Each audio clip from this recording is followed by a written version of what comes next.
예요. 같은 크기이고 고조선에 이어가지고 한국 열국사라고 하는 이름으로다가 나와 있는 책이 또 이제 있습니다. 이거는 또 870페이지. 그 대단히 방대해요.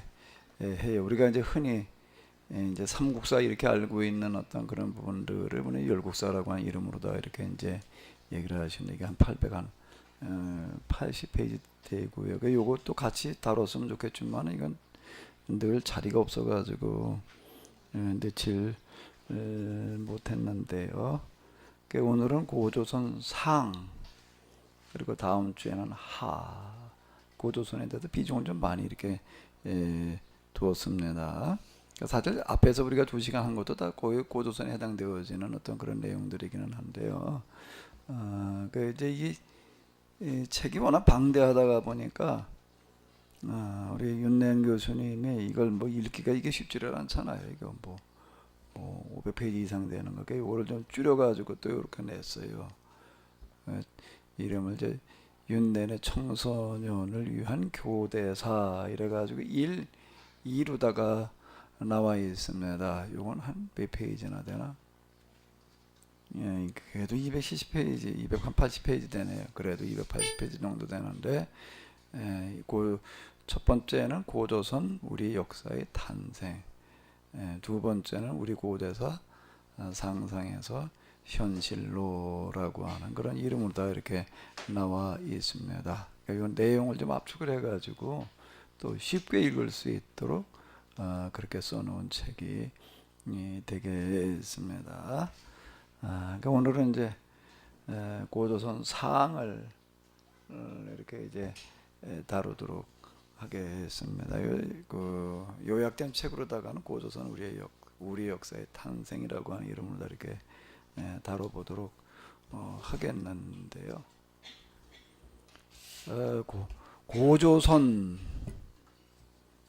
고조선 우리가 잘 알고 있는 이름이죠. 그런데 우리 한국사를 전공하시는 분들 가운데에서 고조선을 전공하시는 분은 의외로 없다고 그러더라고요. 고조선을 요즘은 좀 어떤지 몰라도 옛날엔 고조선을 전공할 생각 자체를 안 했다 이렇게 이야기를 해요. 그건 왜 그런가 하게 되면 고조선은 신화다 이래가지고 신화이기 때문에 그거는 전공 뭐 이렇게 해야 될 대상이라고 보지를 않았다라고 하는 거예요.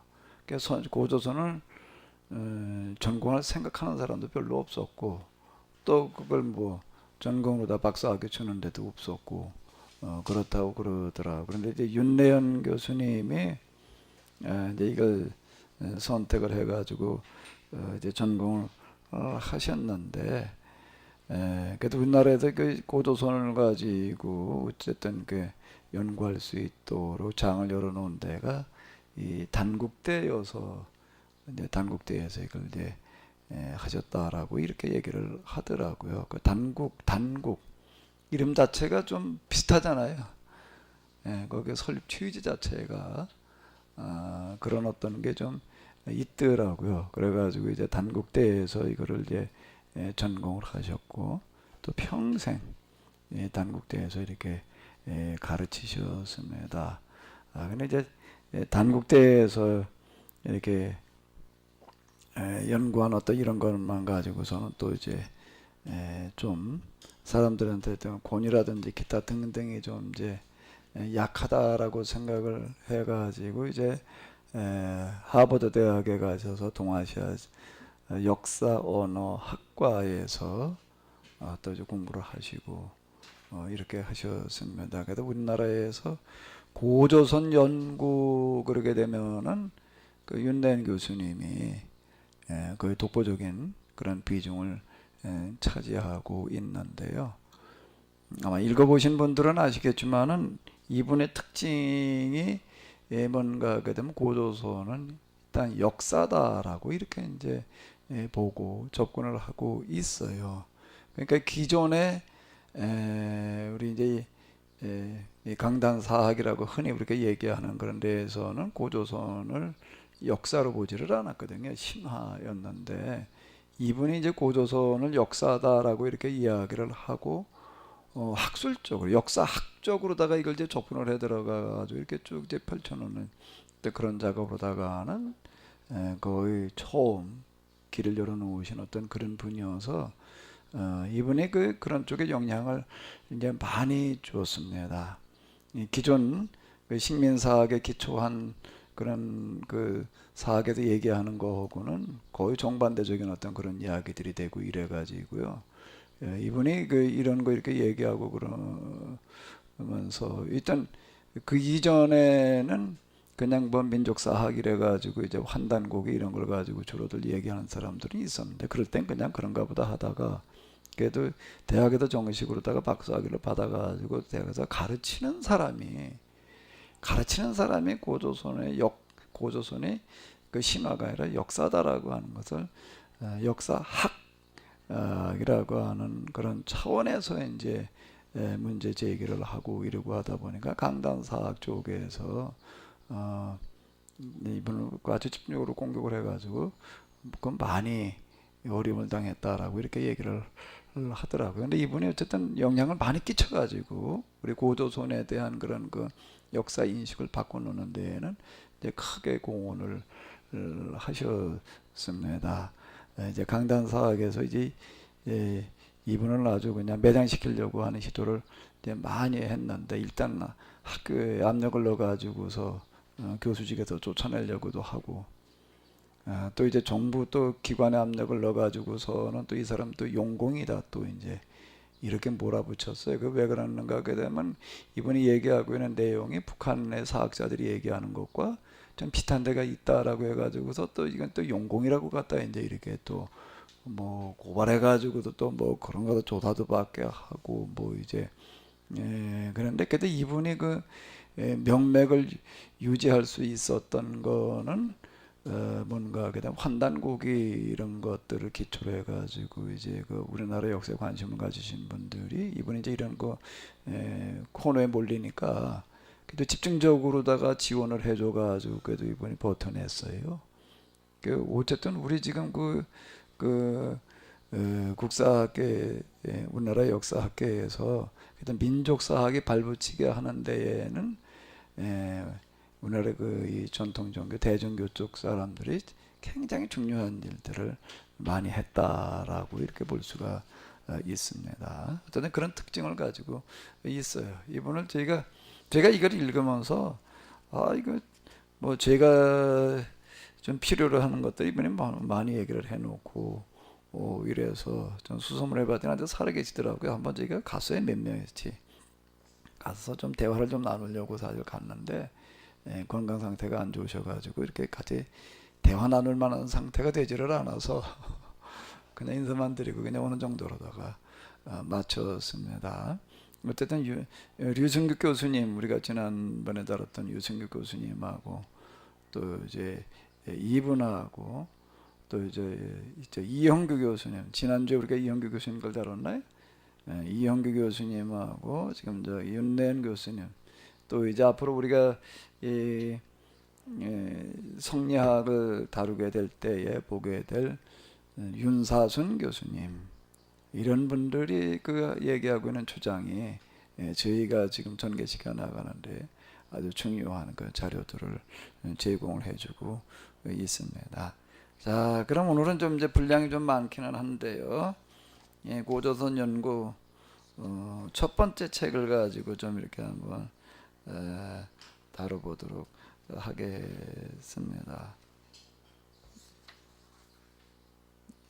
어디 읽으신 분들이 좀 먼저 얘기를 같이 해주시는 게 좀 좋을 것 같은데.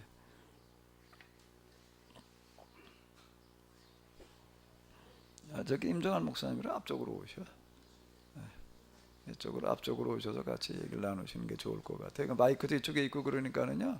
앞쪽으로 좀 앉으셔.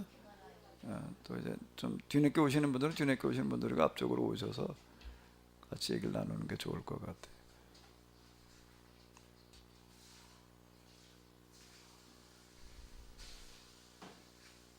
우리 저기 연 목사님 좀 읽으셨으니까 좀 어디 한번 얘기를 조금 해보세요.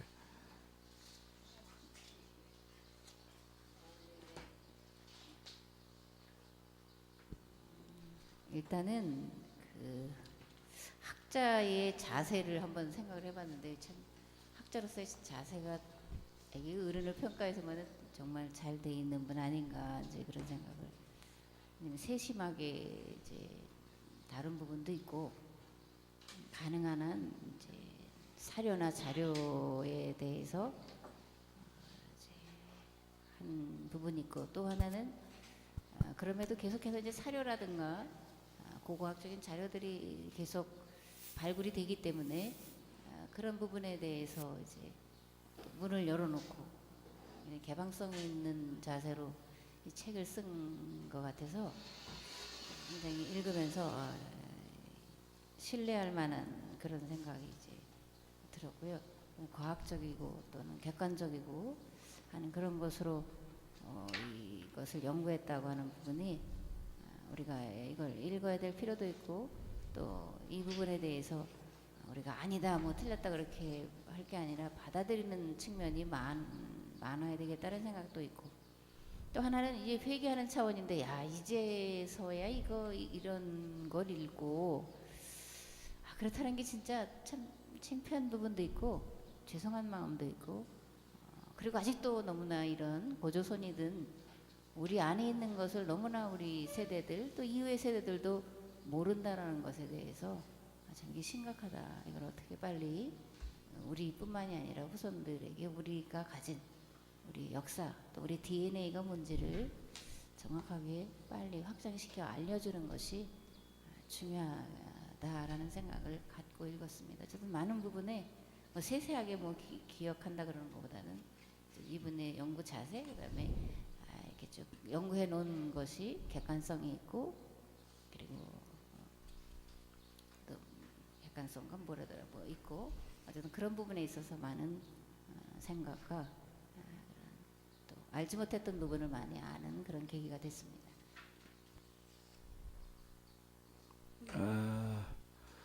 제가 이게 이분들의 책을 읽어보고 또 이제 강단사학이라고 얘기하는 분들의 책을 이제 같이 한쪽만 읽으면 편중되니까 좀 이제 이렇게 읽어봐요. 읽어보게 되면은 그 발견되어지는 하나의 특징이 있는데, 그 이제 유리순교 교수님도 그렇고 지금 우리가 다루게 되는 윤대인 교수님도 그렇고 이분들이 주장을 이렇게 할 때에는 단순하게 어떤 추정이나 가설에 근거한 주장은 거의 하지 않는다라고 하는 거예요. 이분들은 주로 이제 특징이 뭔가 하게 되면 자기들이 얘기하려고 하는 어떤 이런 것들에 대해서 일단 문헌에서 이제 그 어떤 근거를 찾으려고 하는 노력을 상당히 많이 하고, 그 다음에 이제 유물이라든지 또는 인문학 어떤 이제 이런 쪽의 근거 자료를 좀 충분하게 가지고 얘기하려고 하는 어떤 그런 부분들이 이제 이렇게 있습니다.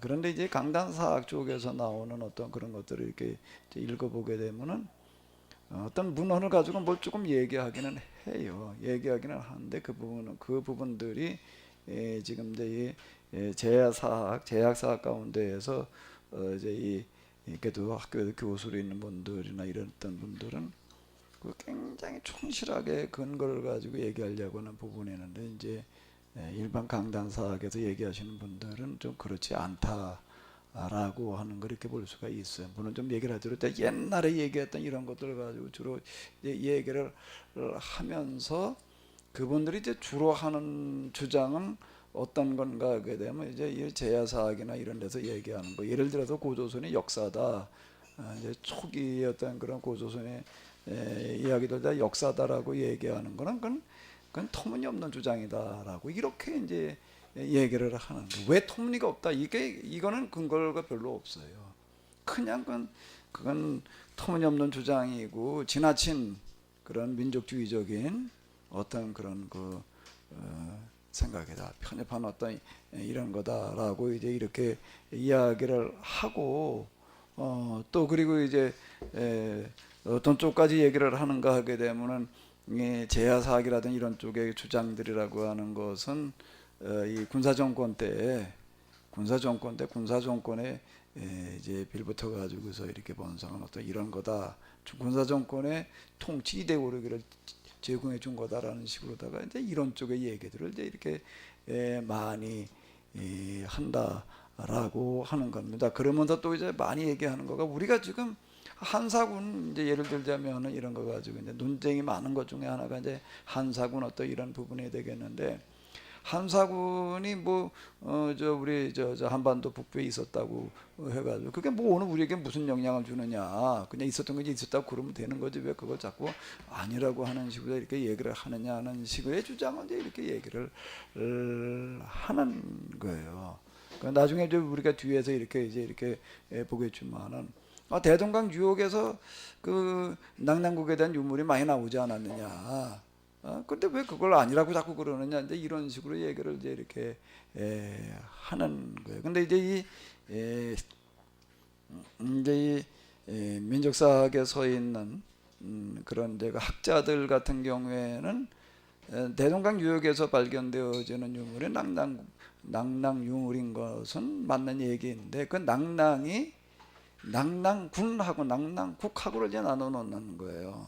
한사군 때 설치했던 그런 낙랑군의 유물이 아니라는 겁니다. 시기적으로다 보니까 훨씬 뒤에 그 한사군이니까 한나라 때 세운 거잖아요. 그건 한나라 때 유물이 아니라는 거예요. 한참 뒤에 유물이지 그런 것들을 이제 구분하지 않고 무조건 그냥 다 이렇게 낙랑군과 낙랑국 이건 이제 뒤에서 좀 다룰 얘기인데 그래서 구분되지 않고 있다. 그리고 그냥 이렇게 얘기를 한다. 이렇게 조목조목 이제 얘기를 하는 거야. 아주 근거 제시를 하나하나 다 가지고서 얘기하는 어떤 이제 이런 것들이 이제 이렇게 차이가 나요.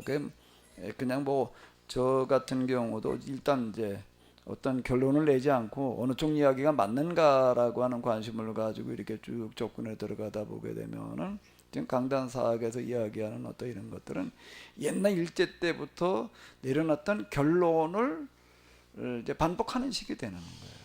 거의 그때 거기도 그대로 이제 반복하고 유물이라든지 그 이후에 발견되어지는 고고학 인문학의 그런 그 자료들 같은 것들은 거의 비중을 두지 않는다라고 하는 거예요. 그러니까 발견됐다. 근데 그거 우리하고 상관없는 거다. 이렇게 얘기를 하는 거예요.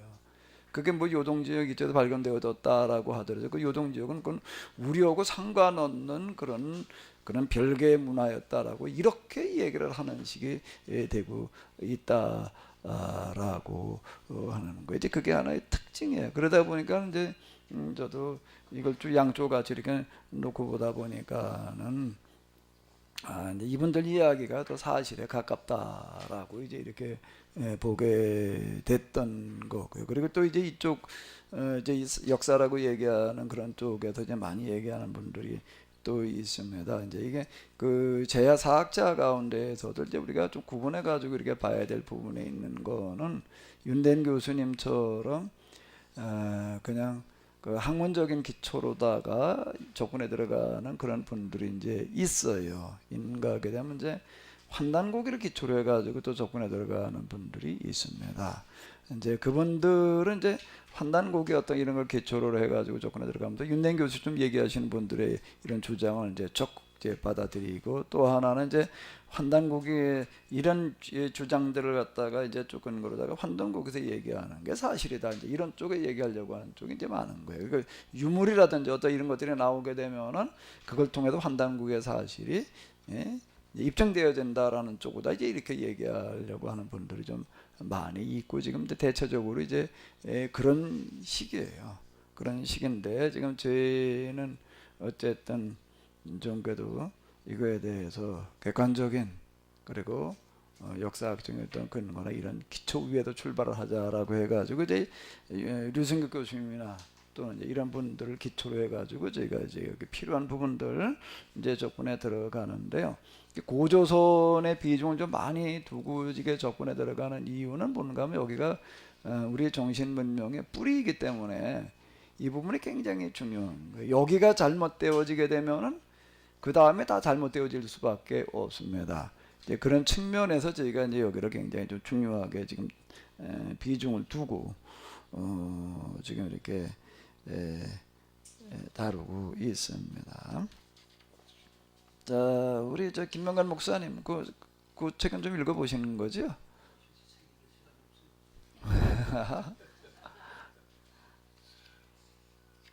자, 우리 저 인터넷으로 들으시는 분 가운데에서 좀 누가 하실 말씀이 있으면 좀 일단 내용을 구체적으로 들어가기 전에 같이 좀 한번 대화를 좀 나눠보죠.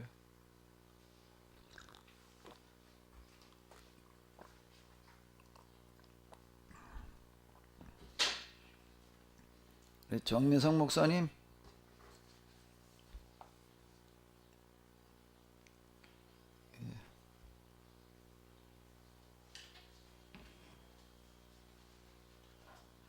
내가 전화를 걸게, 정 목사님.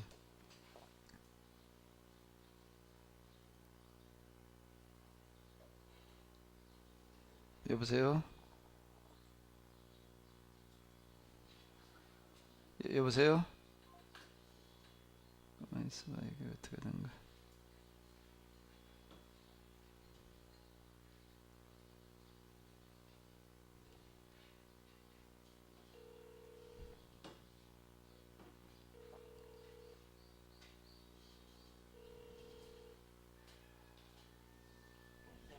예, 정 목사님.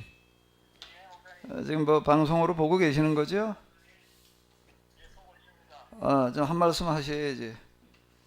우리 이제 고조선 거 좀 읽어보시니까 좀 어때요?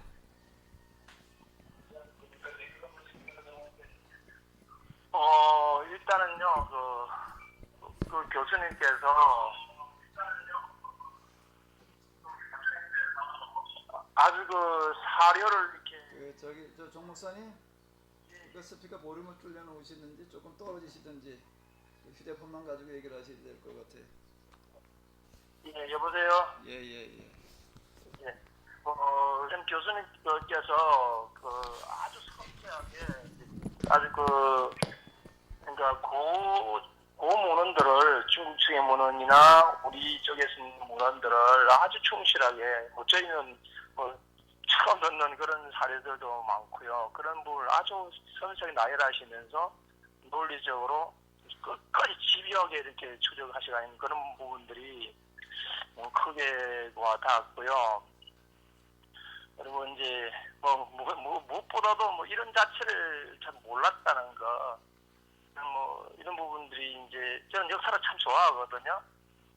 그랬음에도 불구하고 이제 이쪽까지 많이 접근해 들어가보지 못했는데요. 이제 하여튼 교수님께서 이렇게 방대하게 아주 섬세하게 지명 하나에까지도 아주 논리 정연하게 그리고 뭐냐면 사료를 근거를 충분히 이제 떼면서 이제 마지막까지 이제 결론을 내시는 이런 모습들이 너무나 참 크게 와닿았고요. 그리고 이제 이 책만 쭉 한번 계속 이제 우리 고대 발해 연안 문화에 대해서 집중적으로 거기서 계속 하시는 이런 모습들이 하여튼 저는 이 책을 읽고 나서 보니까 생각들이 전체 털이 탁 잡히면서도 이건 너무나 자랑스럽다는 생각도 많이 들었고요. 그리고 또 이런 걸 지켜내지 못한 앞선 또 그런 우리 선조들도 좀 그런 안타까움도 좀 많이 느꼈고요. 어쨌든 간에 이제 저는 역사적인 이런 부분, 정신적인 부분을 많이 이야기를 하는 편이거든요. 하여튼 저는 너무 좋습니다. 너무 좋고 또 새롭게 이제 정리도 하고 또 배우고 그렇습니다. 그리고 이제 이런 부분 좀 많이 좀 알려야 되겠다 이런 생각 많이 해봤습니다. 마지막까지 쭉 다 책을 다 읽었는데요. 읽어보니까 하여튼 이제 역사를 전공하신 분이시니까 이 책만 그냥 읽어도 그냥 교양 수준에서 저희가 습득을 해놔도 충분히 얼마든지 이것이 저희가 설명할 수 있겠다. 세세하게는 이렇게 저희가 느끼지 못한다 할지라도 누군가 찾으면 여기 한번 읽어보자 이렇게 말할 수 있을 정도로 너무 이렇게 책이 섬세하게 잘 됐다는 이런 느낌을 받았습니다. 예. 목사님 그 두꺼운 책 읽느라고 너무 수고하셨고요. 그런데 이제 좀 이제 시간적인 여유가 만약에 가능하고 그러다라고 한다고 하게 되면은 이제 그때는 우리나라에 윤냉 교수님만큼 고조선에 대해서 상세하게 이렇게 연구해가지고 얘기하고 있는 분이 지금 없어요. 그렇기 때문에 그런데 이 반대편에 서 있는 분들의 얘기도 한번 좀 읽어보실 필요가 있어요. 그래야지 서로 뭐가 어떻게 다른지 를 이제 우리가 구분할 수 있기 때문에 특별히 이제 또 우리가 이제 뭐 나가서 우리가 교회에서 가르치던 또는 어디에 가가지고 가르치려고 한다라고 하게 되면은 이제 우리가 좀 양쪽 얘기라든 이런 것들을 좀 우리가 다 알고 있을 필요가 있는 거거든요. 또 뭐 사람들하고 대화 나누다 보게 되면 이런저런 얘기들이 나올 수 있기 때문에 그러니까 이제 그런 것도 좀 가능하시면은 같이 한번 이렇게 좀 들여다보시자고요. 자, 그래 목사님 또 이따 필요하면 또 같이 통화하다가 이렇게 얘기를 하시자고요. 예, 예. 예, 또 우리 지금 인터넷으로 지금 보고 계시는 분들 가운데에서도 누구 좀 같이 얘기하실 분이 있으면 지금 저한테 전화를 걸어 주시면 되겠습니다.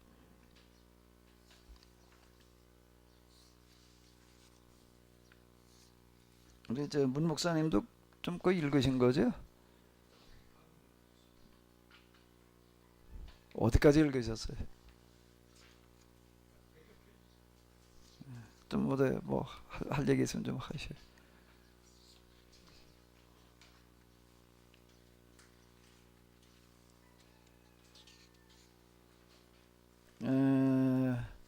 아마 이거를 이제 읽으시다가 보게 되면은 처음 읽을 때는 일단 그 용어가 일단 좀 더 생소한 부분이 있고 그 다음에 그 이제 지리적인 부분들 같은 것들이 특히 이제 뭐 난하, 뭐 대릉하, 이렇게 요하 이거는 이제 그래도 좀 듣지만은 나나 뭐 대릉하 무슨 뭐 사해지역 이런 것들에 대해서 우리가 지금 잘 모르잖아요. 아마 그래가지고 이게 지금 어디를 얘기하는 건지 아마 또 이제 폐수라는 그런 이제 그 용어를 이제 이렇게 많이 써요.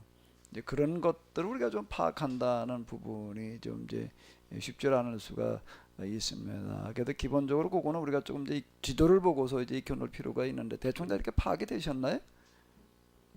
그 지리적인 그 주로 얘기가 되는 그런 부분들에 대해서 좀 우리가 파악을 해놓을 필요가 있는데 그건 어떻게 좀 파악이 되셨어요?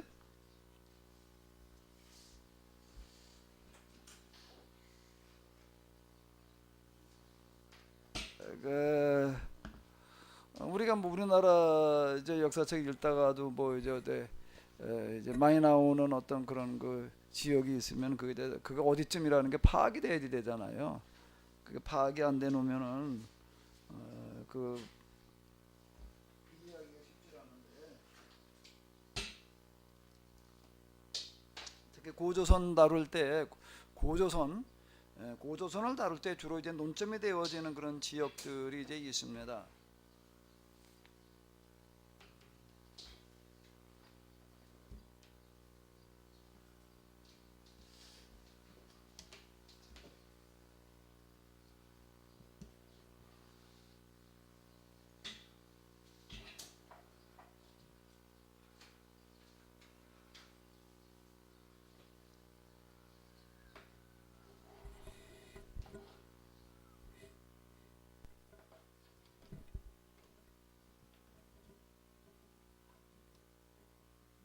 자, 어쨌든 우리가 기본적으로다가 파악하고 있어야 될 부분이 있으니까 그걸 좀 다 대충 파악하셨겠지만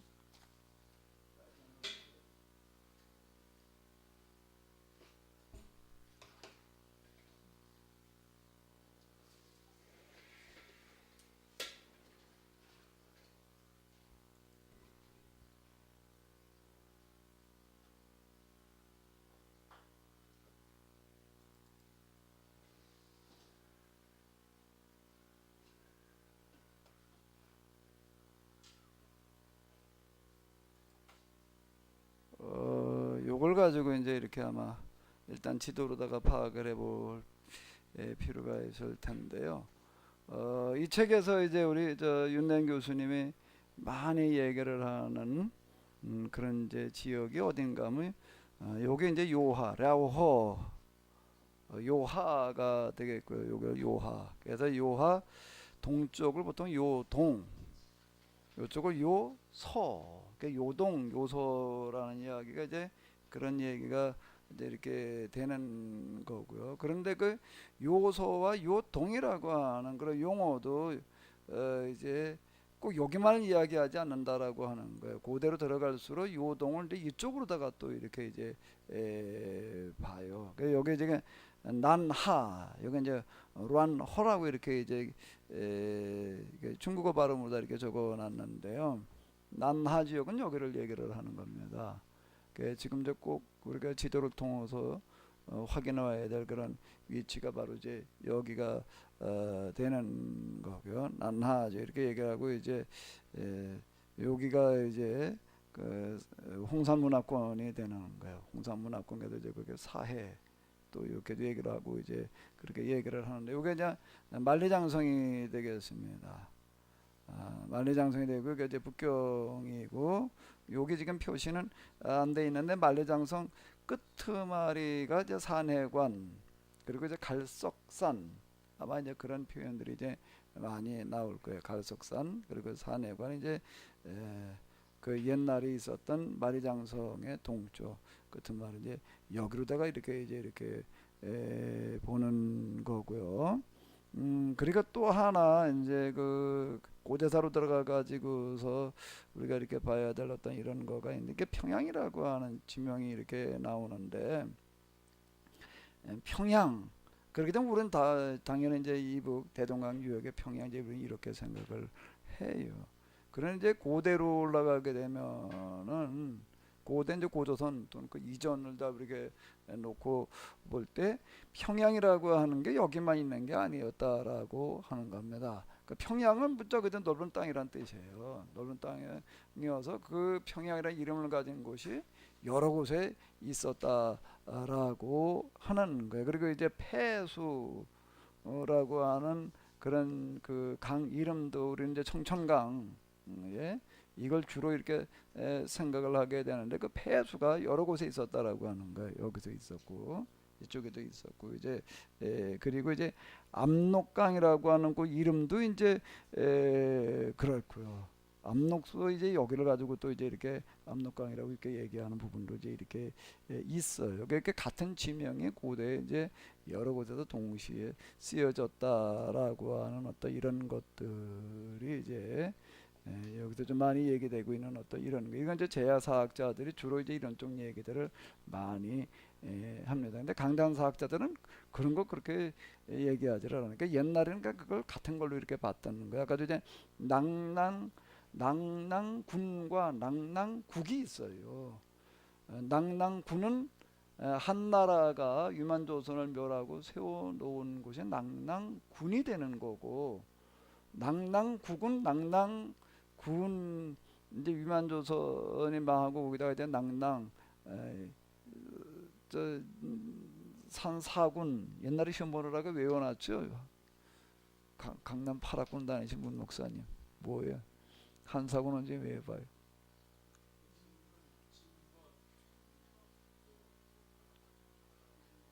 현도 그 이름이 우리는 이제 어떻게 그냥 배웠나게 되면은 한사군은 위만조선을 멸망시켜 놓고 그때 가서 처음으로다가 생겨난 이름으로다 우리는 이렇게 그냥 생각을 하게 되는 거예요. 낭낭이라는 이름도 그렇고 대방 이런 이름들이 다 그때 그냥 그 위만조선을 멸망시켜 놓고 그때 이제 붙여놓은 이름으로다 이렇게 생각되어지는데 그 전부터 있었던 이름이에요.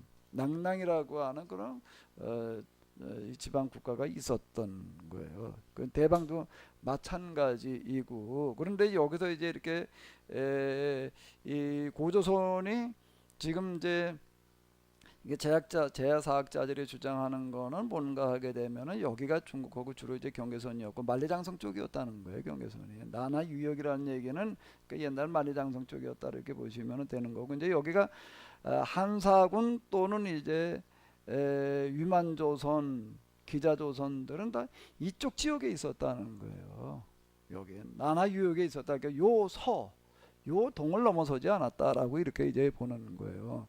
여기 있다가 이제 중국이 이제 춘추전국 시대 그리고 이제 진나라 그리고 이제 한나라 이제 이렇게 이어지게 되잖아요. 진 그리고 이제 한쯤 이르게 되면 이제 중국이 이제 이렇게 중원이 통일되어지고 그러니까 이제 통일되어진 그 여세를 몰아가지고 이제 이쪽으로 다 이렇게 이제 넘어오기 시작을 하는 게 그 이전은 거기가 뭐 이제 죽수고 있을 때니까 여기까지 넘어올 재간이 없었죠. 근데 요쪽 지역이 이제가 한나라의 영향권에 이제 이렇게 들어가게 됐다라고 하는 건데 여기가 어디가 되는가 하게 되면은 지금 이제 고조선 연구 상하 이런 데서 보게 되면 고조선의 중심지를 여기로 보는 거예요.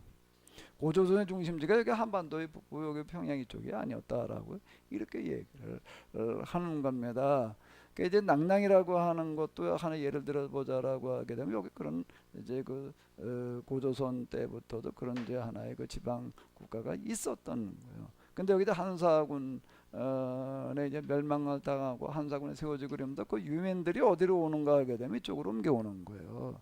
대동강 유역으로다가 그거를 뭐라고 부르는가 하면 이제 유민들이 몰려와 가지고 체리가 중심이 돼 가지고서 이제 이제 여기다 또 이제 그 나라를 다시 시작을 하게 되는 건 낭낭국 이렇게 부르는 거예요. 낭낭군과 낭낭국을 구별을 해가지고 이렇게 이제 얘기를 하는데 그거는 이제 우리나라 제약사학자들이 처음 하는 그런 게 아니고 성호 이익이라고 있잖아요. 그 실학자 가운데에서 그 실학자들의 특징이라고 하는 거가 뭔가 하게 되면은 기독교 신학을 받아들이고 이러고 하면서 다방면의 연구를 이렇게 이제 과학적으로 추진을 하는 거예요. 뭐 지리, 역사 뭐 이런 것들 연구들을 많이 하는데 벌써 성호 이익 때부터 어떻게 얘기를 하는가 하게 되면 그 당시 입장에서 이렇게 놓고 볼 때 낭낭군과 낭낭국은 다르다 이렇게 얘기를 하고 낭낭군 한사군에 의해서 설치되었던 그 이제 낭낭군은 그 요동적 이쪽에 있었다라고 이렇게 얘기를 하는 거예요. 그러니까 낭낭국은 이제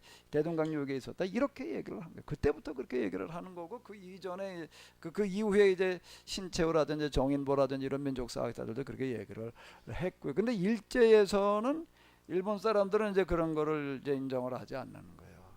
이 사람들은 그 한사군이 어디에 있었느냐라고 하는 걸 가지고도 자기들끼리도 이제 논란이 많아서 결론이 안 나는데 그 정치적으로다가 어떻게 이 사람들을 이제 몰고 가는가 하고 우리나라 역사는 한반도 내에서만 진행되어졌다라고 이렇게 이제 규정을 하고 들어가는 거예요. 그거를 뭐라고 부르냐면 반도사관 이렇게 이제 얘기를 합니다. 어제 읽어 내려가시다 보면 반도사관이라고 하는 그런 이야기가 나오는데 그게 뭔가 하게 되면 일제식민사관의 산물인 거예요. 우리나라 역사는 한반도 내에다가 이제 국한시키자라고 하는 어떤 이제 그런 사관이다라고 하는 거죠. 그 이전 벌써 실학자들 때부터 고조선의 중심지를 다 어디로 봤는가 하면 여기로 봤어요.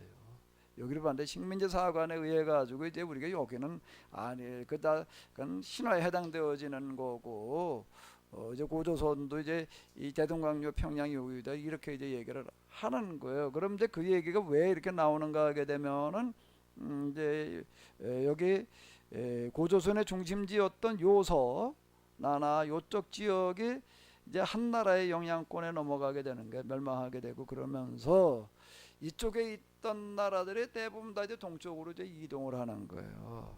그 주요 고조선의 중심 세력이 이제 고조선의 중심 세력이 이제 여기서 어떻게 하는가 하게 되면 이쪽에 한나라에게 이제 멸망당하고 나니까는 지금 평양 쪽으로 이렇게 옮겨온 거예요.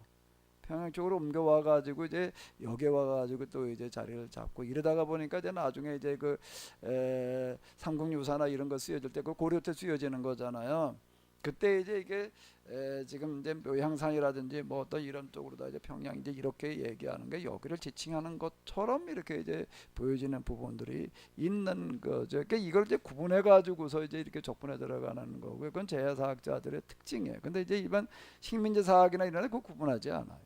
그 구분하지 않고 그냥 이제 적분에 들어가는 어떤 이런 거고 발해라고 하는 나라가 이제 발해가 아니라 이제 부여라고 하는 나라가 이제 있습니다. 부여가 이제 고조선이 멸망을 한 다음에 이제 등장하게 되는데 부여도 본래 여기 있었어요. 여기 고조선이 이쪽지의 중심을 잡게 되어지고 부여가 그 위쪽에 있었던 그런 나라였는데 그게 이제 부여라고 이렇게 불렀어요. 근데 여기가 이제 함사군에 세워지면서 조금 위쪽으로 올라갑니다.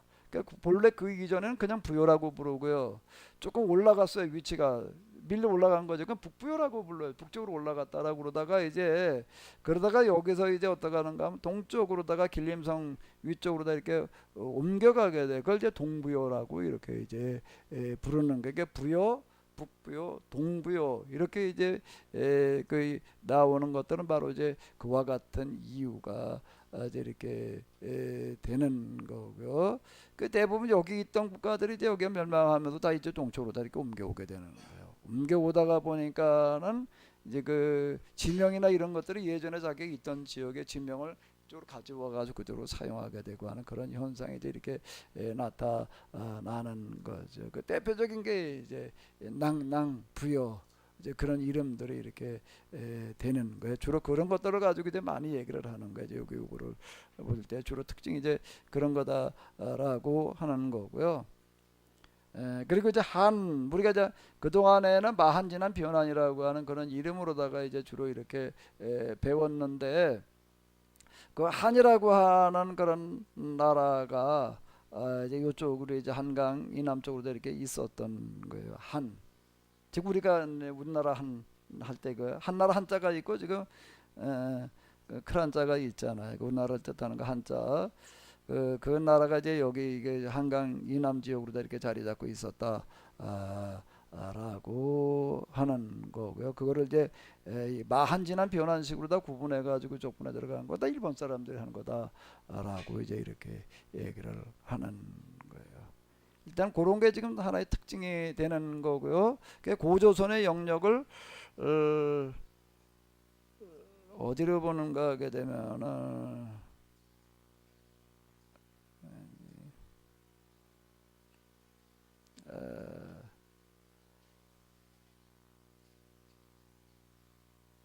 윤대인 교수님 만들어놓은 지도가 있는데 고조선의 영역을 이렇게 보게 되면은 여기쯤부터 요거는 이제 좀 여기쯤부터 여기까지를 이렇게 보는 거예요. 고조선의 영역을 대충 이제 그렇게 보게 되는 거고요. 이제 고조선 그럴 때 또 하나의 이제 특징은 뭔가 하게 되면은 일반인들은 고조선 그러면 그냥 단군조선 우리는 그렇게 하는데 이제 식민지 사학에서는 그걸 어떻게 구분해 가지고 이야기를 하는가 하게 되면은 이제 단군조선과 기자조선, 유만조선으로다가 나누어 놓고 보는 거예요. 구분해 놔 가지고 보는데 단군조선이 망하고 난 다음에 이제 기자조선이 들어서는 거고 기자조선이 망하면서 위만조선에 들어서고 위만조선이 망하면서 이제 한사군이 들어서고 그러고서 이제 끝났다라고 이렇게 보는 거예요. 이렇게 보는 거가 일반 우리가 이제 그 식민지사학 또 강단사학에서는 그렇게 얘기를 한다고요. 거기에 이제 기자조선의 문제를 어디로 어디까지 볼 거냐는 게 조금 이제 차이가 나는데요.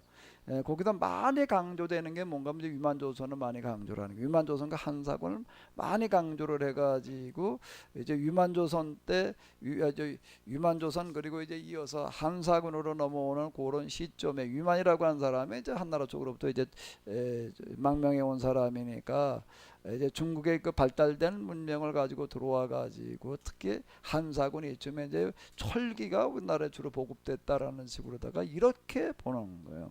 이렇게 보는데 제사학에서는 그렇게 보지를 않아요. 단군조선이라고 하는 건 처음부터 끝까지 계속 있었던 거고 기자조선이라고 하는 거는 이쪽에 조금 이만큼 이제 그 자리를 좀 내줬던 어떤 이런 거고 유만조선 거기다 조금 더 나갔던 어떤 이런 거 요쪽에 일부 있었고 그것 때문에 단군조선이 망한 게 아니다라고 이렇게 보는 거예요. 그게 차이가 나는 거예요. 그런 부분들이요. 그리고 단군조선 기간 동안에 특히 이제 윤대인 교수님이 많이 얘기하는 어떤 이런 것들은 뭔가 하면 단군조선이 멸망하고 난 다음에 부여, 고구려, 백제 뭐 저 기타 등등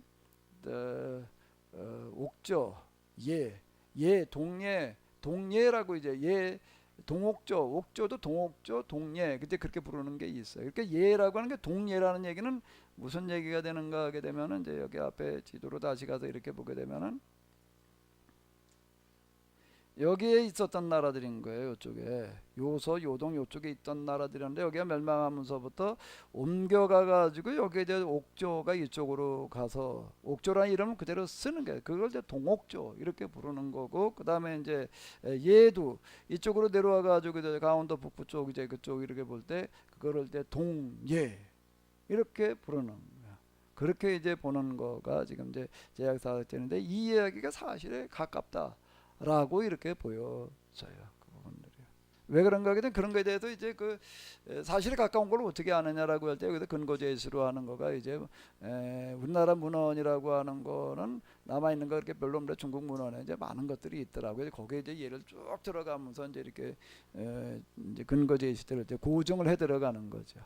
고증을 충실히 이렇게 해 들어가는 그런 이야기를 들어보게 되면 이분들의 얘기가 맞다라고 이렇게 보여지게 되는데 그러니까.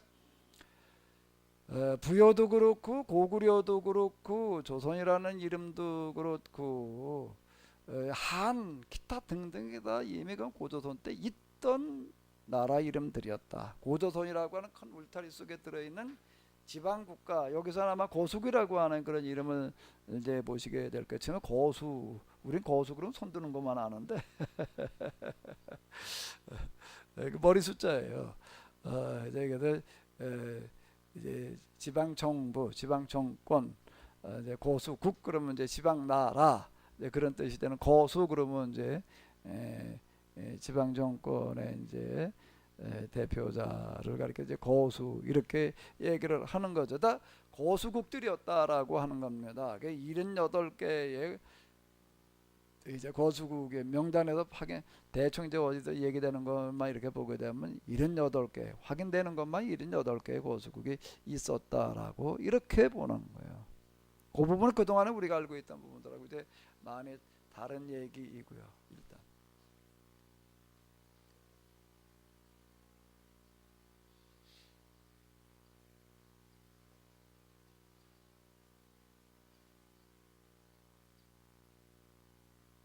또 여기까지 혹시 이제 구체적으로 들어가기 전에 우리가 전체적 개괄이 되겠는데요.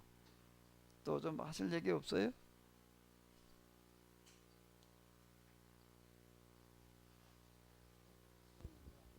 아니 이전에는 그 이제 부여도 그렇지만 뭐 부여 무슨 이름이 이제 한반도에 이름이 쭉 있잖아요.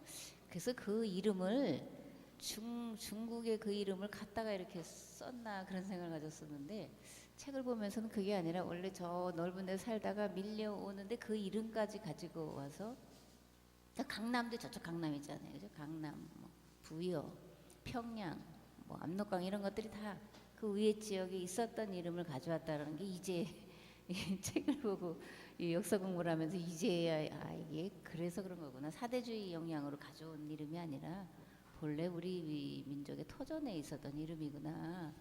그런 거를 알게 됐습니다. 그러니까 이 얘기가 윤냉 교수님의 이번 분들 얘기가 사실에 가깝다라고 보여져요. 그렇지 않고는 이해가 지금 안 되는 부분이 이제 이렇게 많은데 예를 들자면은 지금 이제 산동반도 여기잖아요. 산동반도 이쪽 유역에 이렇게 보게 되면 옛날 그 백제 유물들이 굉장히 많이 나온다는 거예요. 오늘 고구려 백제 신라 할 때 그 백제 유물들이 굉장히 많은데 우리는 삼국시대 때 백제라고 하는 게 여기 경기도 충청도 일대에나 있었다라고 생각을 했지. 좀할 때 전라도 이제 호남 지역까지 이렇게 내려간다라고 생각을 했지. 산동반도까지 이게 저 나가서 활동했다는 생각을 해본 적이 없잖아요. 어떻게 여기까지 건너가서 이렇게 이제 할 수가 있냐라고 그렇게 생각을 하게 되는데 그 유물들의 설명이 안 되는 그 백제 유물들이 이걸 어떻게 이해를 해야 되느냐. 그 언제 한번 그 TV에도 다큐멘터리에도 다루면서도 그 이제 그냥 밑에를 남겨놓더라고요. 설명이 안 된다 이제 이런 식이 이렇게 되는 건데요. 그런 모든 것들이 이제 종합적으로 이제 설명이 되고 있는 거예요. 그런 것도 하나하나가.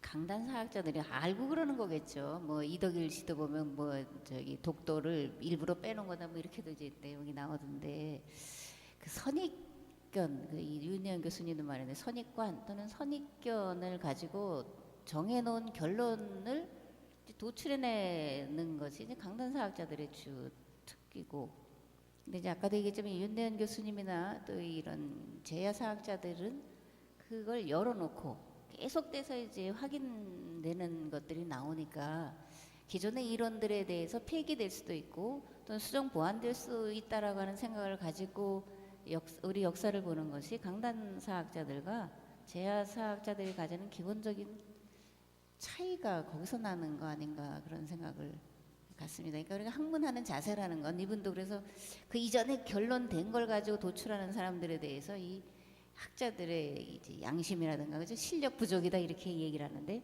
그게 맞는 것 같더라고요. 우리가 이제 성경도 해석한 부분에 선입관과 이제 오류가 많은 부분들이 선입견을 가지고 있고 도출된 그걸 이제 확증하려고 하는 그런 폐쇄된 생각을 가지고 하기 때문에 그러는데 성경이나 우리 역사를 보는 것들에 대해서 우리가 우리 스스로의 개방성을 확보하는 것이 역사를 바로 보는 그런 출발점이 되겠다 그런 생각을 갖습니다.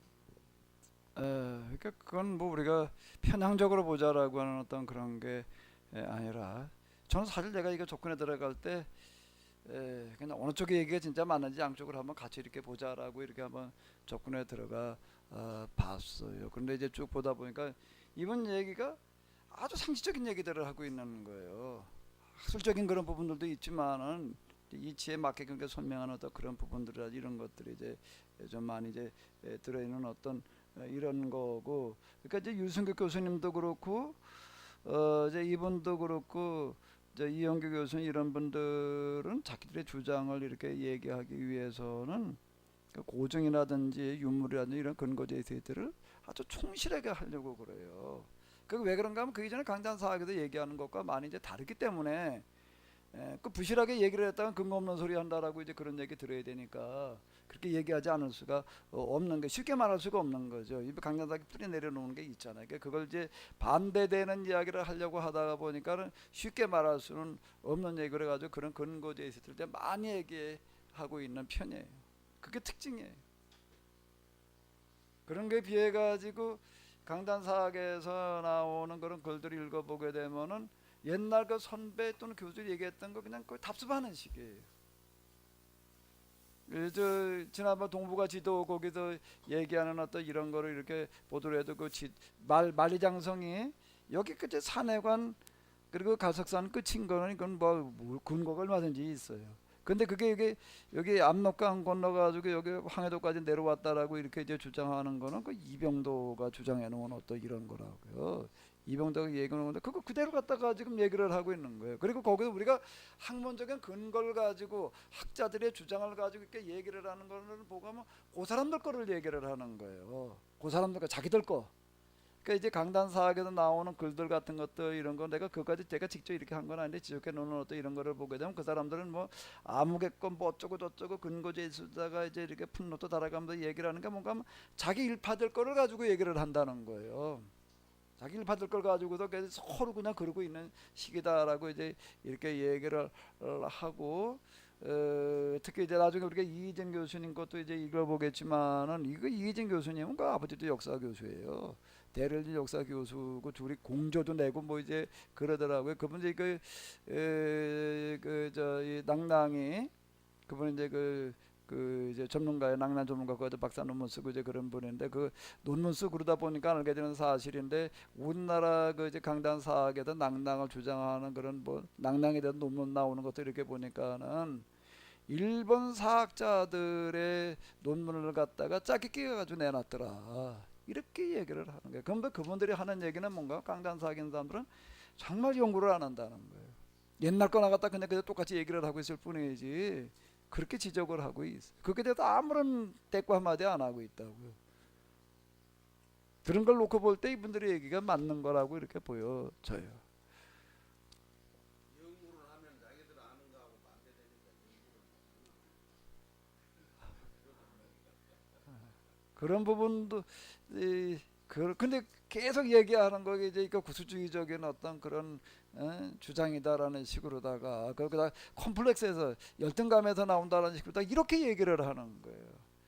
그게 사실이 아니다라고 구체적으로다가 뭘 근거를 가지고 얘기하려고 하는 부분들이 뭐 조금 이제 근거를 얘기를 하긴 하니까 옛날에 했던 것도 그저 그런 거니까 그 사람들 얘기하는 거 어쩌고 저쩌고 또 저러면 이제 우리 같은 사람 봐도 그게 무슨 얘기인지 모르잖아요. 뭐 어디서 뭐 또 되니까 이제 그런데 그거에 이제 그분들이 얘기하는 하나하나 이제 반박하는 게 있어요. 이제 반박하는 거가 이제 이분들이 얘기하는 어떤 이제 이런 거고 또 이제 우리가 6월 3일 날 오게 될 그 이덕일 박사님 같은 분들은 이제 그 강단사 학자들이 얘기하는 근거 제시한 그런 문헌이나 이런 것들에 대해서 아주 세밀하게 이제 반박을 하고 들어가는 거죠. 그게 지금 우리의 실상이에요.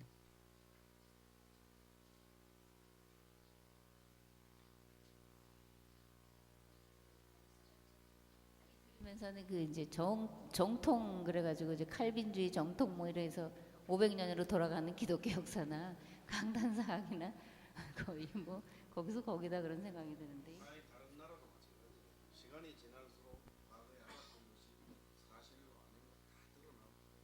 이건 우리는 좀 심한 거예요. 다른 나라도 보면 시간이 갈수록 자꾸 연구하다 보니까 이런 것도 나오고 그런 일이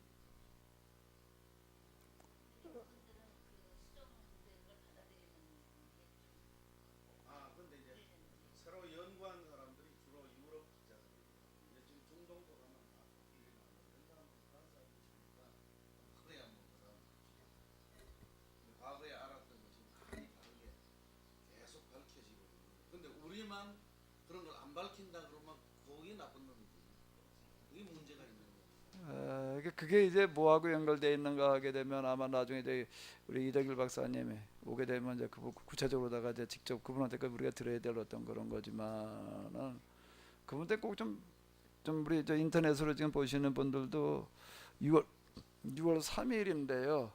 그땐 좀 가능하면 좀 오셔서 오셔서 한번 우리가 직접 좀 들어보는 게 이제 필요할 것 같아요. 우리 사학의 현실이 지금 어떻게 돌아가고 있는지를 우리가 직접 들어보자고 우리가 그분을 지금 모시는 거거든요. 그러니까 가능하면 그때는 좀 이렇게 다 이렇게 모이셔서 여기가 좁으면 이렇게 아래층에서 이렇게 하더라도 좀 그래야지 될 것 같아요. 너무 걱정 안 하셔도 되는 게 시간 지나면 다 이제 죽을 거니까 너무 뭐 그렇게 안 해도 되긴 돼요. 그래서 죽을 때까지 기다려야 되는 거예요. 아니 조만간 한 10년만 아니 이게 다른 나라도 마찬가지로 그런 문제가 있어요. 이런 근데 우리나라 이제 지금 이제 이 강단사학이나 이런 데 문제가 뭔가 하면 중국이나 일본의 역사 왜곡에 동조하고 있다는 거가 이게 좀 너무 심각한 얘기가 되는 거예요. 그건 정말 그건 곤란한 얘기 아니에요. 아니 우리끼리 의견이 분분하고 그러는 거 얼마든지 가능한 얘기인데 이게 도대체가 이게 이 부분을 우리가 잘 납득이 안 되는 얘기가 되는 거죠. 자, 뭐 또 하실 얘기 이제 개괄적인 것 좀 우리가 이렇게 봤는데요. 그리고 이제 그 다음에 우리가 이거 한 권을 가지고 저 실험을 해봐야 될 텐데 좀 더 하실 얘기 뭐 없어요? 우리 오 목사님 뭐 또 열심히 읽으신 것 같은데.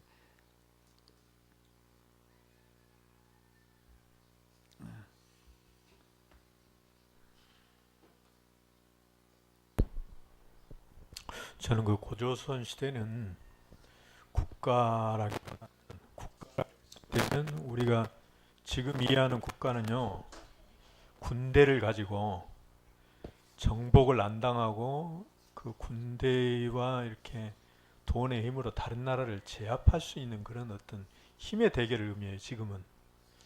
그래서 그런 각도로 보면은 영토를 얼마나 차지했느냐 그리고 얼마나 많은 그 힘센 군대를 갖고 있느냐 돈은 얼마나 갖고 있느냐 하는 것이 지금 국가의 자존심처럼 됐어요. 근데 최초에 우리가 이제 고조선을 그런 형태의 군대와 돈과 영향력과 이렇게 막 정복해가는 땅을 정복해가는 형태의 국가는 분명히 아니었고요. 고조선이 최초의 어떤 평화로운 상생 사회를 만들었다는 점에서는 인정을 할 것 같아요. 전쟁 이야기가 없어요. 그래서 고조선이 정복을 해가지고 그 넓은 지역을 다스린 건 아니에요. 근데 분명히 문화적인 영향을 끼치고 있었던 건 확실해요. 그리고 이 사람들이 서로 막 경쟁을 하고 뭐 네가 더 잘 사냐, 내가 더 잘 사냐, 네가 이기냐, 내가 이기냐 그런 경쟁을 한 것 같지는 않아요. 그저 사이좋게 어른들은 어른 노릇하고 이렇게 일꾼들은 일꾼 노릇하고 이렇게 사이좋게들 살았다. 그리고 농경 사회를 이루었다. 힘세다고 해서 뭐 이웃을 침략하거나 힘이 없다고 해서 뭐 이렇게 기죽거나 그런 일은 없었던 것 같다. 그런 점에서 아주 고대의 이상 사회였던 것 같다. 그것이 이제 제가 이해되는 바고요. 그런데 이제 중국 쪽에서 일어난 그 이제 나라들은 처음에는 우리와 똑같은 나라를 이루었는데 뒤로 가면서는 거기서는 역성혁명이 일어나면서 정복사회가 됐어요. 힘센 놈들이 이제 나라를 뒤엎고 권력을 차지하고 이렇게 하는 일들이 일어나면서 우리 이 고조선 우리 민족 그 사회에서는 우리 이제 고대 사회에서는 싸우는 거나 전쟁이나 이런 게 익숙치 않았기 때문에 그냥 쳐들어오면 조금씩 땅도 물려주고 그냥 나 싸우기 싫어하고 이쪽으로 이렇게 오다 보니까 이제 한반도까지 온 것 같아요.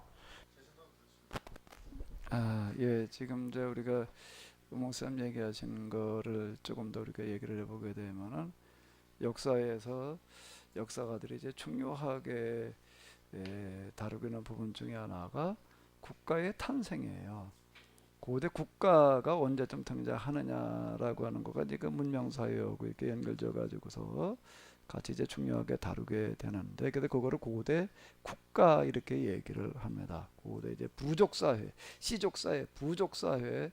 그러다가 이제 부족국가라고 하는 말들은 전에 좀 쓰다가 요즘 이제 부족국가라는 말을 이제 별로 잘 안 쓰는 것 같더라고요.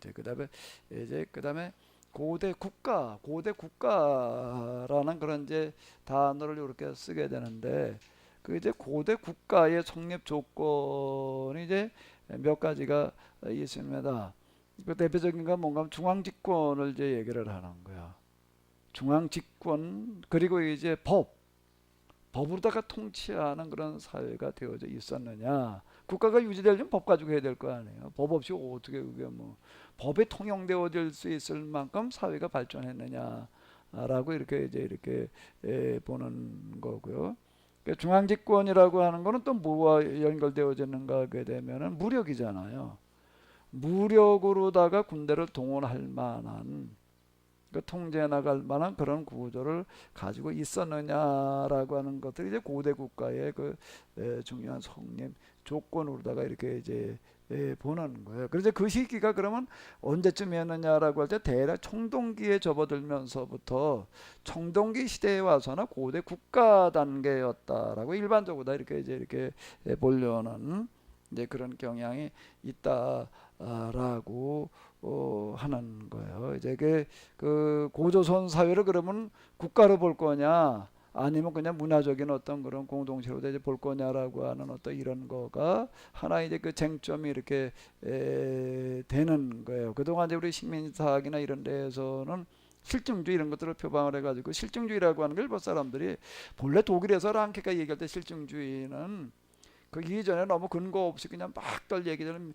민족주의 입장에서도 그냥 막들 얘기를 하다 보니까 이제 그거에 대해서 우리가 좀 그래도 과학적으로 접근을 하자라고 해가지고 실증주의를 얘기를 한 건데, 그걸 갖다 일본 사람들이 갖다가 이제 써먹을 때는 우리나라에서 식민지사학을 갖다가 식민사학이라고 하는 말 자체가 이게 좀 대놓고 써먹을 수 있는 말이 아니잖아요. 그러니까 실증주의를 표방을 하는 거예요. 어쨌든 실증주의적인 접근을 한다라고 하면서 접근에 들어가면서 실제로는 이제 식민사학을 전개를 시켰다. 그러니까 실증주의를 이용해 먹은 거에 되는 건데요. 이 사람들은 이렇게 어떻게 받는가 하면 우리나라 고조선의 청동기 시대가 언제쯤 오는가 하게 되면 한 8세기경쯤 10세기 BC 10세기 이후로다가 이렇게 보는 거예요. 그때 가가지고서 어떻게 되는가 하게 되면은 비로소 이제 국가라고 얘기할 수 있는 단계가 되어졌다라고 이렇게 본 거예요. 근데 그 시기가 언제가 되는가 하게 되면은 기자조선, 뭐 그 다음에 이제 그 뒤에 유만조선 이렇게 되는 거예요. 그러니까 그건 그 고조선 사회에 있어서 국가라고 하는 건 우리나라하고 상관이 없다는 식이 돼버리고 마는 거예요. 그 이전에 신화니까 그건 뭐 국가라고 얘기할 수 있는 게 아니고, 그 국가라고 하는 것은 한반도에서 우리나라도 언제 가가지고서나 시작이 되어지는가 하게 되면 금방 얘기한 중앙집권, 무력, 보험 뭐 이런 것들이 가능해지는 시기가 삼국시대 와가지고 가능하다라고 이렇게 얘기를 하는 거예요. 삼국시대 고구려 백제 신라 시대도 고구려 백제가 세워지던 거는 뭐 BC 37년, 51년 뭐 이제 18년 이렇게 나가잖아요. 근데 그 시기는 아직 그거는 그냥 명문만 걸어놨을 뿐이고 아직 국가가 아니고 BC 4세기, 5세기 넘어가 가지고서는 비로소 국가가 되어졌다. 이래 가지고 이 사람들은 무슨 말을 많이 썼는가 하면 삼국시대라는 말을 많이 썼어요. 그러니까 삼국시대라는 그 용어는 누가 만들어낸 용어인가 하면 일본 사람들이 우리나라의 식민지 사학을 전개하기 위해서 써먹은 말이에요. 그러니까 이런 부분들에 대해서 이제 우리가 많이 고치고 들어가야 돼요. 문 목사님, 삼국시대가 어느 나라 시대예요? 우리나라에서 뭐 조조 유비 말고 고구려 백제 신라. 그 고구려 백제 신라가 우리나라에 있었던 시기가 언제쯤부터일까?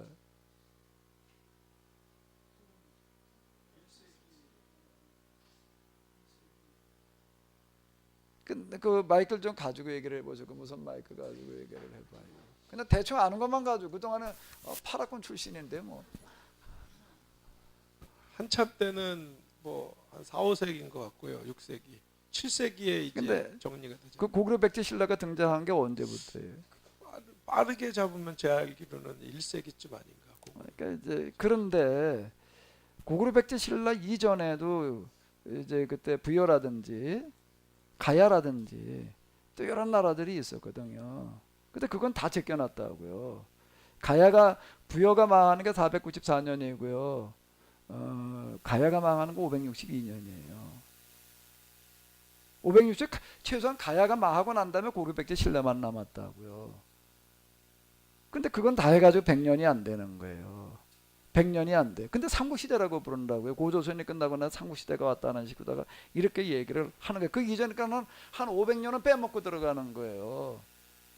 500년을 빼먹고 들어가는 그 일본 사람들 그 의도하는 거는 왜 자꾸 삼국시대라고 하는 거를 강조하는가 하게 되면 부여나 가야는 제껴놓으려고 그러는 거예요. 부여나 가야는 제껴놓고 고구려 백제 신라만 남았을 때부터라고 한쪽으로다가 삼국시대라고 자꾸 얘기를 하는 거는 뭐를 우리에게 갖다가 각인시키려고 그러는 건가 하게 되면은 우리가 이런 사실 전혀 그동안 모르는 거예요.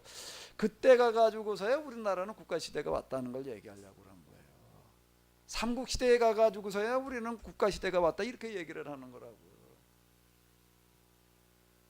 그게 언제가 되는가?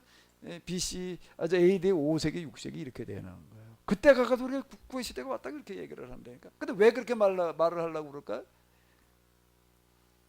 그냥 몰라도 괜찮아. 안 읽었어도 상관없어. 일본에서 왜 그렇게 말을 하려고 그래? 왜 삼국시대 계속 얘기를 하려고 그럴까? 우리 뭐 그만큼 우리나라의 뿌리가 역사가 뒤졌다는 예, 거예요. 어디보다 걸 말하고 싶어요. 일본보다 뒤졌다는 거를 얘기하려고 삼국시대라는 말을 많이 쓰는 거예요. 그러니까 우리가 이제 삼국시대라는 말을 쓰면 이제 안 되는 얘기가 되는 거더라고요. 이 얘기가. 그 이전에 가야가 있을 때는 사국시대고 발해가 있을 때는 오국시대지. 그 이전에는 여러 나라들이 있어. 그러니까 여기는 이제 조선 열국사 연구. 나 처음에 이제 열국사 그러니까 이게 저도 이거를 열국사 왜 열국이라고 이름을 붙이나 이게 이제 의문인 거예요. 열국이라고 왜 이렇게 얘기를 하는 거라고 하는 거가 이제 근데 우리는 열국이라는 말을 못 들어보죠. 계속 그러니까 삼국사 이성희 사모님 삼국이라는 얘기 들어보셨죠? 근데 왜 삼국이라고 부르는지에 대해서는 생각해 보신 적이 없는 거예요.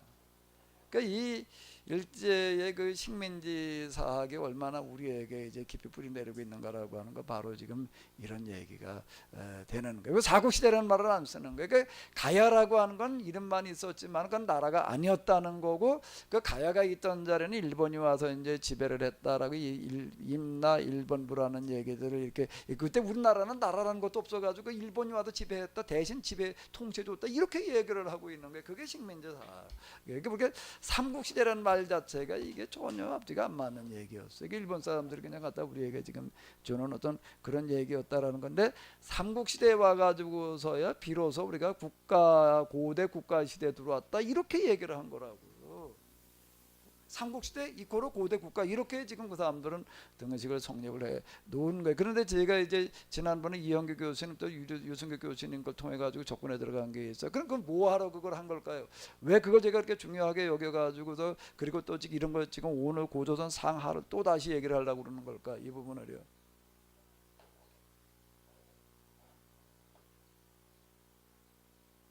특히 지난 시간에 우리 이영규 교수님 걸 통해 가지고 접근에 들어간 거 옥기 시대라는 게 있어요.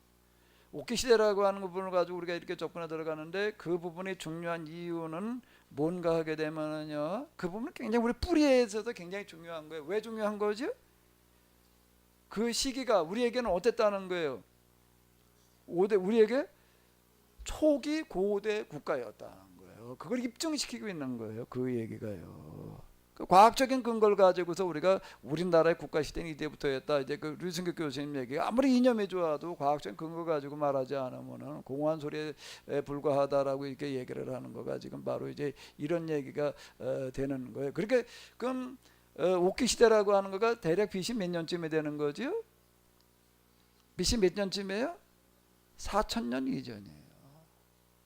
그때 초기 국가 시대였다. 국가 시대의 특징이라고 하는 것은 뭔가 하면 경제가 발전되어지면서 계급이 이제 분화가 되어지는 거예요.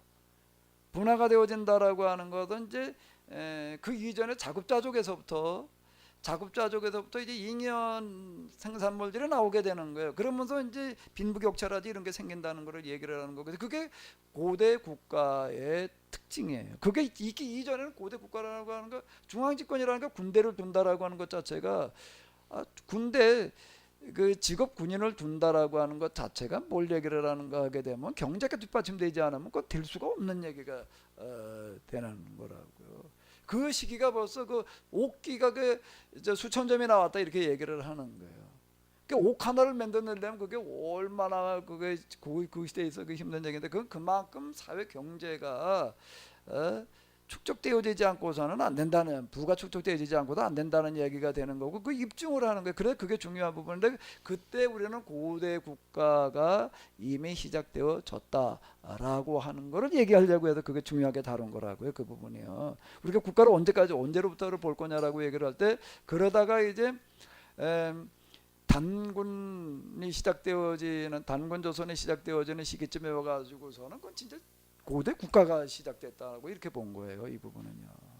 그게 지금 제야사학자들과 일반 강단신학에도 얘기하는 거에 많은 차이가 있는 거예요. 강단사학에서는 그걸 어떻게 보는가 하게 되면은 우리는 언젠가 하게 되면 고조선 후기에 와가지고서나 국가시대가 가능했다. 근데 그때 우리가 중국의 지배를 받고 있었고 이렇게 보는 거예요.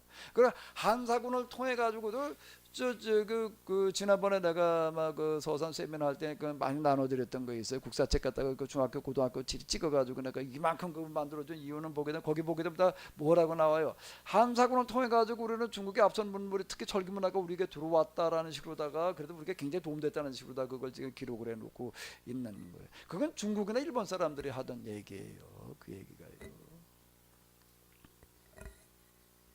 근데 우리는 그 이전에 이미 이 그 고대사 굉장히 중요한 게 여기를 우리가 어떻게 설정을 하고 들어가느냐에 따라 그 다음에 다 달라져 버리는 거예요. 그 첫 단추에 이거는 그게 되게 중요하다는 얘기가 되는 거죠. 이 부분.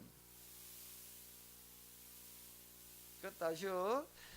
우리나라는 고대 국가가 어느 시점부터라고 여기서 그건 지금 의견이 양쪽으로 나눠져 있는데 그건 단군조선 때에는 이미 고대 국가로 진입했다라고 보는 거예요. 그리고 지금 저기 유물이나 이런 걸로다가는 청동기가 우리나라에도 BC 2500년경에 시작되어졌다라고 보는 거예요. 청동기가요. 길게 잡은 건 3000년 전 거까지도 이제 그 나오는데 이때 대략 2500년경에 이미 청동기가 이제 시작이 되어졌다라고 이렇게 보는 거. 그때부터 고대 국가 단계라고 이렇게 보는 거예요. 그래서 지금 고조선을 기존에서는 어떻게 보는가 하게 되면 단군조선, 기자조선, 위만조선, 한사군 이렇게 보는 거예요.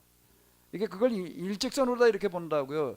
일직선으로다가 보는데 지금 여기 이분들은 어떻게 보는가 하게 되면 고조선이 있었고 그다음에 기자조선, 유만조선, 한상고는 요게 요서 지역에 요쪽에 있었던 것이죠. 고조선 전체가 마하고 뭐 어쩌고 그저 세워진 그런 게 아니다라고 이렇게 일부분에 있었던 거라고 이렇게 보는 거예요. 이제 제가 지금 이제 한국 사람 접근해 들어갈 때에 지금 이제 유물에도 확인되어지는 옥기라든지 빗살무늬 토기라든지 비쌀무늬 토기는 6천년경인 거예요. 옥기는 4천년경이고요. 그리고 단군조선이 2,300년경에 세워지는 거예요. 6천년, 4천년, 2천년 이렇게 넘어가는 거예요. 그럼 단군조선은 BC 2,300년에 시작되어지는 그 이전은 뭐라고 불러야 돼요? 그 이전은 그럼 뭐라고 그래야 돼? 지금 거기는 우리가 고조선에 포함시키지를 않아요. 그건 강단사학에서도 그렇고 제야사학에서도 그렇고 마찬가지예요. 어디로부터 고조선으로 보는가 하면 단군조선으로부터 고조선으로다가 보는 거에는 마찬가지가 되는 거예요. 그 부분은요. 그 이제 그 고조선으로부터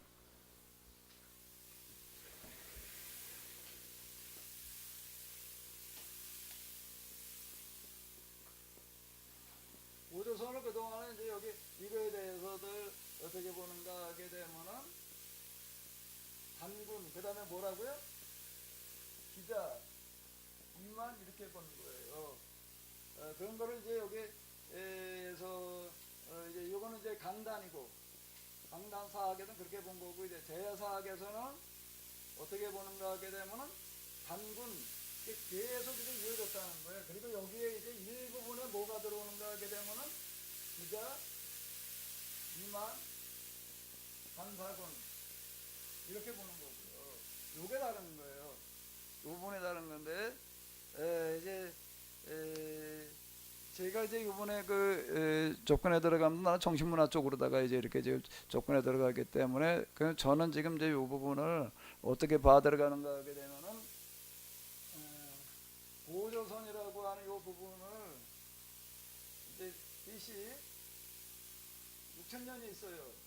6천년 그 다음에 4천년, 2천년도 이렇게 나눠놓고 볼 때 여기서부터 여기를 뭐라고 부르는가 이걸 이제 이렇게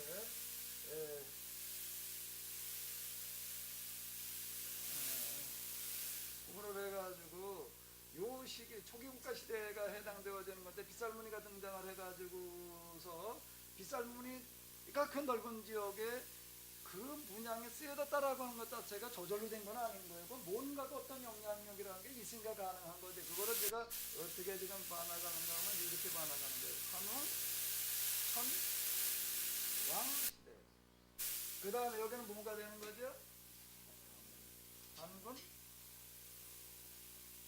이건 이제 상공유사에 이렇게 보게 되면은 한웅이 와가지고 천부인을 받아가지고 와가지고도 3,000명을 데리고 와가지고도 신시에 이르러가지고도 선정을 베풀었더니 사람들이 뭐라고 했다는 거예요. 그래 뭐라고 불렀다는 게 환웅천 왕이라고 불렀다는 거예요. 내가 왕 노릇하겠다고 나선 게 아니었다는 거예요. 사람들 그렇게 불러도 추대해줬다는 그런 얘기가 되는 거고, 근데 아직 그거를 정식 왕권이 성립되어졌다 이렇게 얘기를 할 수는 없고, 그거는 금방 오부산 얘기했는데 그때 문화적인 영향력인 거예요. 근데 그 문화적인 영향이라고 하는 거가 어느 정도로 컸는가 하게 되면은 빗살무늬 토기라고 하는 거가 이게 고조선 후기까지 5천년 이상을 유지가 될 만큼 문화적인 영향을 끼쳤다라고 하는 거예요. 그래서 그걸 이제 환웅천왕, 요거를 이제 환단고기에서는 어떻게 구분해가지고 그러니까 배달국 또 환국 이제 이래가지고 얘기를 한다고. 그러니까 이제 환단고기에 기초하는 어떤 이런 건데, 환단고기라고 하는 건 아직 우리가 정식 사설부터 인정받지 못하고 있기 때문에 그걸 인정해서 그대로 말한다는 거는 쉽지 않은 얘기고, 삼국유사에 나와 있는 그걸 가지고 얘기를 하다가 이 시대가 환웅천왕 시대라고요.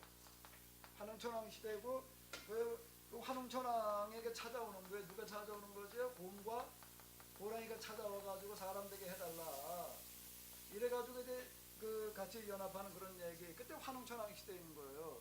그리고 이제 시간이 또 이제 지나가요. 그리고 바로 이어지는 얘기가 아닌 거예요. 바로 이어진 그런 얘기가 아니고, 그 다음에 이제 곰족이 환웅과 결혼을 해가지고 이제 단군을 낳았다라고 이렇게 얘기를 하고, 그 단군 왕건이라고 이제 이렇게 얘기를 한다고. 그런 거 조선이라고 불렀다 말이에요.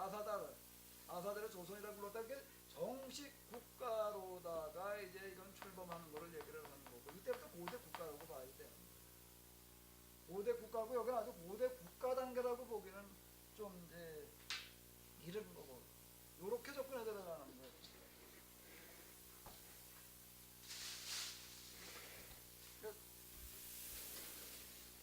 고조선이라고 하는 그 용어 개념을 어떻게 정리할 거냐라고 하는 거가 중요한 문제가 이제 이렇게 되는 거죠. 그 제가 지금 이제 비중을 두는 어떤 이런 부분들은 뭔가 하게 되면 단고 왕검 시대부터가 아니라 사실은 환웅 촌왕 시대가 되는 거예요. 그때 뭐가 만들어지면 우리 민족 정신이 만들어지는 거예요. 홍인간, 세세이화, 그저 삼국유사에 나오는 용어들이거든요. 우리가 홍익인간이라는 용어만 주로 이제 많이 익숙해졌는데 제세이화라는 단어도 홍익인간에 나와요. 그때 우리 민족 정신이 만들어지는 거예요. 근데 그걸 이제 저는 좀 중요하게 이제 이렇게 보자라고 하는 거죠. 특히 빗살무늬 이런 게 들어있는 그 정신 이 부분에 대한.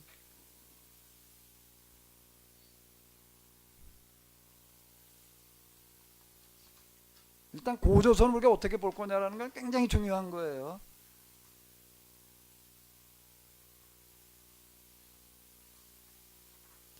우리 첫 시간은 여기까지 이렇게 할 건데 좀 또 하실 말씀들 있으면 좀 하세요.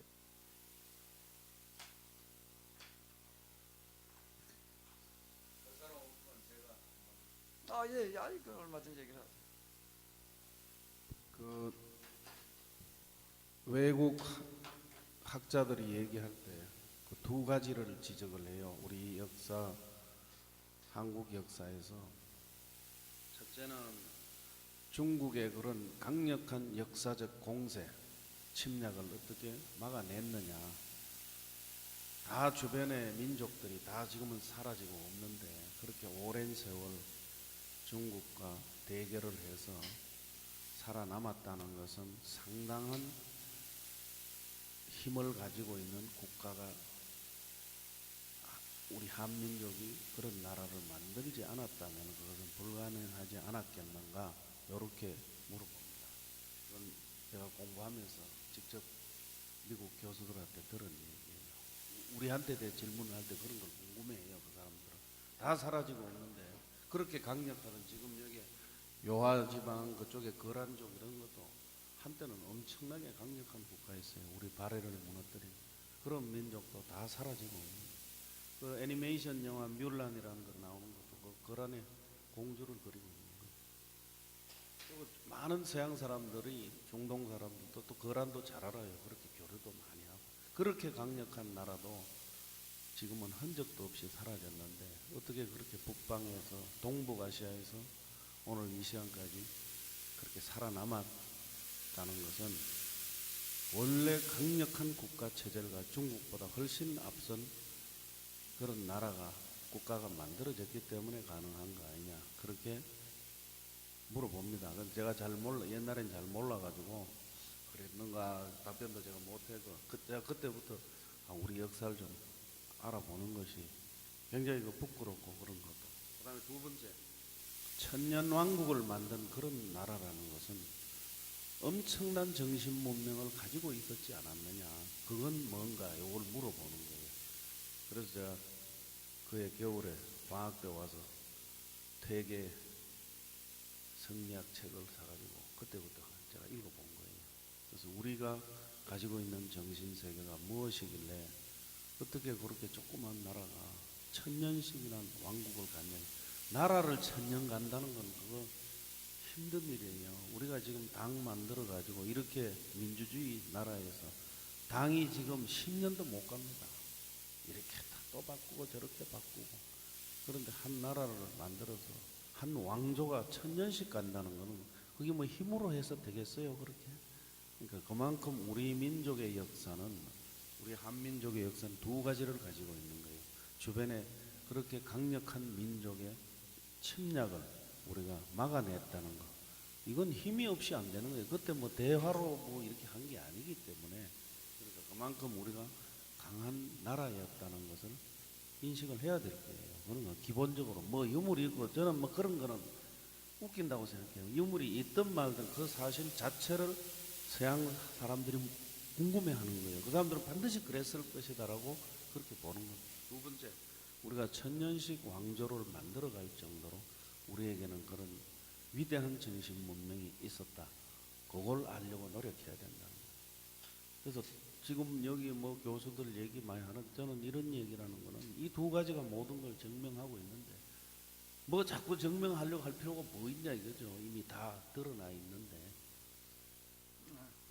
예. 그런데 지금 이제 우리 장 박사님 얘기하시는 그런 우리 민족 정신이라고 하는 태동이 구체적으로 어디서 이루어지는가에 대한 어디서 이루어졌다는 게 고조선인데 고조선 중에서도 어디에 해당되어지는 거죠? 환웅천황 시대에 그게 만들어지는 거다. 환웅천황 시대 때 그 우리 민족의 그런 이제 고고한 정신이 이제 태동이 되어져서 그게 이제 빗살무늬 톡이라고 하는 거게 5천여 년 동안 이상을 옛넓은 지역을 석권을 했다. 빗살무늬 톡이 이전에 나온 톡이 있었다는 거예요.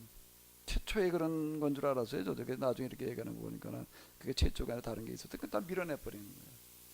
다 밀어내버리고 누가 다른 어떤 문양의 토기를 만들 생각을 못할 만큼 강력한 문화적인 영향력을 끼쳤다는 이야기가 되는 거라고요.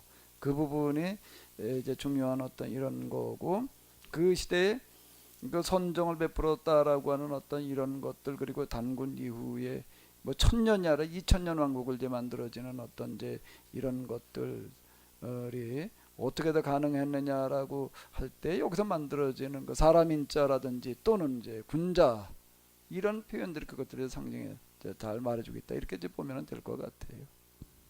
목사님 말씀에 전 100% 동의를 하고요. 제가 한 가지 요 말을 덧붙여야 될 것 같은데 우리가 가지고 있는 위대하다는 정신 문명이라는 거는 우리가 옛날에 임금들은 다들 참 여름에 비가 안 와도 이건 내가 덕이 없어서 그렇다. 내가 진리대로 살지 못해서 그런 거 아니냐. 이렇게 생각을 했다는 그 자체가 천년왕국을 갖다는 걸 얘기하는 겁니다. 만약에 우리가 지금 민주주의 사회지만 대통령이 그런 생각을 갖고 있는 사람이 있으면 그 사람 평생 해도 되죠. 평생 하라 할 거예요. 그만큼 우리 조상들은 그런 정신세계 하나님이 나를 버렸지 않느냐. 혹시 내가 죄 없는 사람을 처벌을 해서 감옥에 그 사람을 넣어서 하나님이 노한 건 아닌가. 야, 다 풀어줘라 일단. 그러니까 그렇게까지 그런 자연의 재해에 대해서도 내가 뭔가 하나님의 뜻대로 살지 못해서 이런 거 아니냐. 이런 정신 문명을 갖고 있다. 이걸 위대하다고 하는 거예요. 지금 얘기하신 그런 부분들이 구체적으로 어떻게 드러나는가 하게 되면은 동맥영고 이제 그런 그 제천의식이 있거든요. 근데 그 기록을 보게 되면 그때 그 죄수들을 방면했다는 거. 특사라고 하는 어떤 이런 거가 오늘 8.15 특사 이런 것들 이제 우리가 얘기를 하고 그러는데 그게 뭐 근래 와 가지고 생겨나는 어떤 그런 제도가 아니라 고조선 때부터 그런 게 있었다라고 이렇게 얘기를 하는 거고 실제로 가뭄에 들고 이래 가지고도 왕 갈아치는 얘기도 나오잖아요. 부요에서 왕을 죽이고 갈아치는 거야. 이건 네가 덕이 없어서 그런 거야. 이렇게 하는 그런 정신이라는 거가 옛날 왕이 어떻게 그렇게 비 안 온다고 그거 뭐 죽임을 당해 백성들한테 그 말이 안 되는 얘기잖아요. 그런데 진짜 그런 전통이 있었다라고 하는 거고 그 군자국이라고 하는 그런 자부심이 절대 폭력을 용납하지 않기 때문에 우리가 여태까지 그 숱한 전란을 겪으면서도 지탱해 올 수 있었던 가장 큰 원동력이었던 것 같아요. 그 부분이. 자, 그리고 첫 시간은 여기까지 하도록 하겠습니다. 네, 수고 많으셨습니다.